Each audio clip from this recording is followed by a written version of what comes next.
Obviously, it was just a great job by Will McIntyre, who, gave us a great outing when we needed it. We've had some injuries and, we had used some guys on Tuesday that, hoping we weren't going to have to double them up too much, if any, this weekend. And for him to go out and give us 9 innings under 100 pitches, that was big for our bullpen. I'm sure it was big for his confidence, but man, his cutter was really good today and made his fastball look even harder than it was. But it was locating pretty much whatever he wanted, whenever he wanted, and that cutter was really good.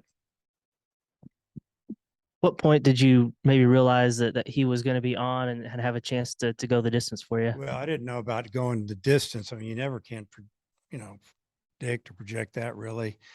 Even in the sixth inning, I mean, his pitch count was really low. He had a couple of really quick innings. I think he had a 9-pitch inning and maybe less than that, somewhere in there. As far as we knew he was going to be good probably going into the third because we had the lead. We had a 3-run lead, well, maybe a 2 or 3-run lead. And then, he just kept filling it up, and we could see from the side that cutter was really moving. And if he didn't get tired or just run into a bad inning, he was going to be able to go for a while. I'm not sure if y'all ever had anybody even warming up in the bullpen. Was there even a thought that he wasn't going to be able to finish it there late, that last couple innings? We had a couple of guys that were pretty much ready to go, or would have been. They could have gotten ready pretty quick, and they were loose. Had been playing catch, and they were just a few pitches away. So, once he got through the eighth pretty quick, we just like, hey, we gotta let him have an opportunity to finish it. And, it's just the way it works. You got to go through the top of the order. And we were going to give him, probably another, if a couple guys got on, we were going to get him. If count got it right around 100, 102. What did you think of the way your offense performed? Had the 3 home runs and then scratched out a few for some more breathing room at the end? Well, I love the way they just came out and attacked, but at the same time laid off some pitches. Think about Kendall Diggs' leadoff home run. I mean, I think he got behind in the count at 0-2 on that at bat. And then it hit a full count pitch, really was just trying to make contact, and he left it up, and he drove that ball the other way. And, Borfin led off an inning with a home run. And I mean, what can you say? We have 1 home run, and then, Holt hasn't played a lot.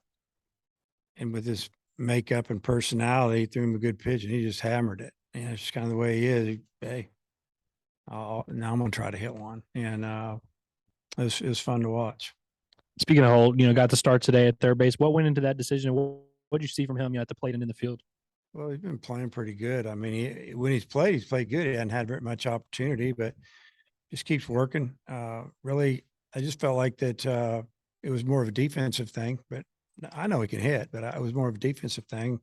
Put him in yesterday. He goes in there fairly cold. First pitch is hit to him. He fields it, flips it over there like it's nothing. Just give him an opportunity to get out there. You mentioned yesterday that, you were making their pitchers work. You were able to chase the starter again before he got through 5 innings today. Just your thoughts on that? Well, I think we've done that all year, that we've laid off a lot of borderline pitches early in the count. And that gives us an opportunity, even if it's a strike, to get some pitch counts up a little bit. But usually what it does is it gets our hitters in a little better hitting counts and ahead in the count, 3-1, 2-1, whatever. And we've done that a lot. And when they have to come in and got runners on base, we've done a lot of damage there. And but I really like the way that we went the other way today. I mean, think about Stovall lines out opposite field first, to the shortstop, second at bat of the game, and Orphan lines out to left. There are a couple other balls that were hit oppo that were good by our left-handed hitters today, and that was kind of our plan with their starter. Was you got to see the ball up, and left-handers really had to go oppo on him, and they did a great job. You spoke about just how happy are you for him, given how he started the season to how he's bounced back? Well, obviously we need him, and he was really good down the stretch last year, and he got off to a bad start. And I think honestly his delivery was a little off whack. To be honest with you, I guess that's a good way to put it. It wasn't quite right. kind of got it figured out a little bit last game and then throughout the week. And today he was just, really no bad misses. He wanted to go up and in a couple times and away with fastballs, and he threw it there, but it wasn't like we were setting up in. He was missing 2 foot to the left or anything, and it was just really good to see. It's been 7 years since you've had a 9 inning complete game like this. Tacalini at Kentucky was the last one. They're pretty rare. When you see one, what are your thoughts? Well, my thought is thanks for saving our bullpen, number one.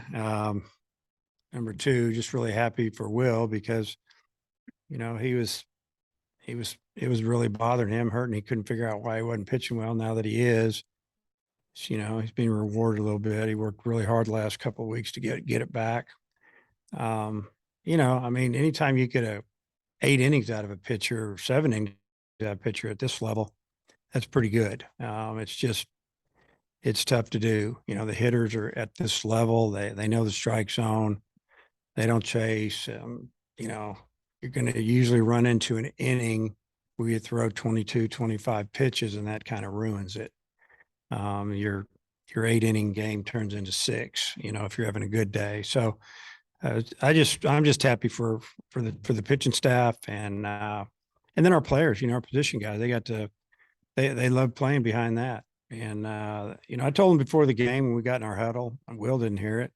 I said, Will is going to be around the plate. You guys be ready to field the ball. They're going to swing, play great defense, see how long we can keep him out there. And they did it. You mentioned putting Holt in for defense. He had the error, I think, in the 5th inning, but then he made that great play to end the 7th. Just what did you think of the way he handled all that? Well, first off, that error was that's a tough play. And, I probably should have had him up a couple more feet. We had kind of through hand signals kind of talked about him bunting, but it was a perfect bunt. And, he came in, I thought he made a really good play bare hand. If he throws that ball a little bit more inside that line, I think he's out. So I didn't want Brady getting tied up in there and breaking his wrist over that. So I'm not upset about that play at all. The play down the line was outstanding. He got a little off balance when he fielded it. I don't even know if he'd gathered himself, and he threw that ball over there with some velocity and probably threw out their fastest runner. So that was a great play. And Stovall had another 3 hits today. Just what do you think about him and the way he's seeing the ball at the plate? Well, he was swinging it really good. Then he hurt his thumb. And then he sat a game or two, and then he played the first 2 games back. He went like 0 for 8. And after that, he's been amazing at the plate.